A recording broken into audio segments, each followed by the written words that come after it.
na 215 ka mga congressman nga mipirma para sa impeachment sa Vice President Inday Sara Duterte. O mao ba pre? Nya sa imong una-una pre, kaha ning ilang gibuhat sa 215 ka mga congressman. Para nako pre, dili kina maayo pre. Kay atong hinumduman nga kana ba yung 200 ka mga congressman sa panahon sa mga Duterte, kampi binas mga Duterte. Ay pre, ang mga politika pre, lain ugma, lain karon lain ugma. Why abi nimo mga politika pre, wala na sila klarong higala. Pwedeng mahigala ta karon, pwedeng ugma di na ta higala. Hinana ang politika pre. Di na to kitingadan ang politika labi na dili sa Pilipinas pre. Dili mag-unay ra bisan gani managsuon pre. Magsuon o uban pa mga kaparentihan mag-unay ra gid maupay. Mag-unay ra ng mga mahitungod sa politika. Grabe nimo pre. Di na kita moasa sa mga politika pre. Kanang ilang mga pangako nga nahantod karon na ipako. Di na kita moasa pre.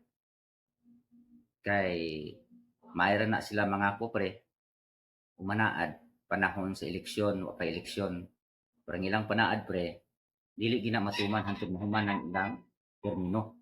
Nya sa ikaduhang termino na sad manaad na sa sila hantod nga mahuman pud ilang mga termino wa ginasay nahimo pre. Usa dinaangan tuhuan ang mga politiko pre. Kay kung tinuod pa na lang istorya pre, untang atong nasod karon, maunlaron pre. Nganuman pre, nga bisan kinsa bulingkod pre, wa man mo unlad atong nasod ning unlod man pre. Imbes mo unlad na unlod pre. Labi na karon ni samot og kaunlod pre.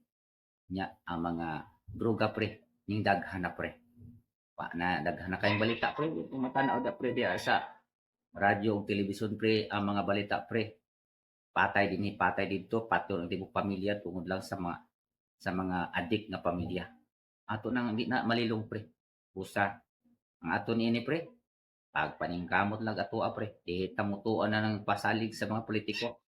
Muna ilang buhaton, ay tuto ra na sa silang dila, dili pira sila kahimo pre. Matud pa ni Santiago pre. Kung mubasa tag Biblia, diha sa Biblia, matud ni Santiago, 2:14-17, mag-unsa man ang mga pulong kung wala kini bukata, patay kini. Mao ni sila nangamatay ang ilang mga pulong kay wa may buhat ning abot na lang ang eleksyon way nahimo sila sa ilang gipamulong pre. Ang ibong ingon pre sakto gyud kay na pre. To puros pasalig sa kampanya pa pre. Pero hain ang pasalig pre. Ining abot naman po pre ang lain na sad nga eleksyon pre. Ako mga panakot na mga pulong maragingon. Sakit ang kamatuuran. Sama sa espadang duway suwab. Mulapos kini ngadto sa imong kabukugan ug sa kuyok-kuyukan. Apan pinaagi sa kamatuuran. Maangkon ang tinuod nga kagawasan. Diha sa kagawasan, maangkon ang matuod nga kalinaw sa atong kasingkas. Salamat kay partner. Ang akong panapos ng mga pulong nga bilin-bilin, mo kining giingon ni Santiago. Ingon nga ang lawas patay kung wala na espiritu, patay usab ang pulong kung wala ang buhat. Ang pulong makapatandog, apan ang buhat may makapaguyod. Basta Tonsky TV.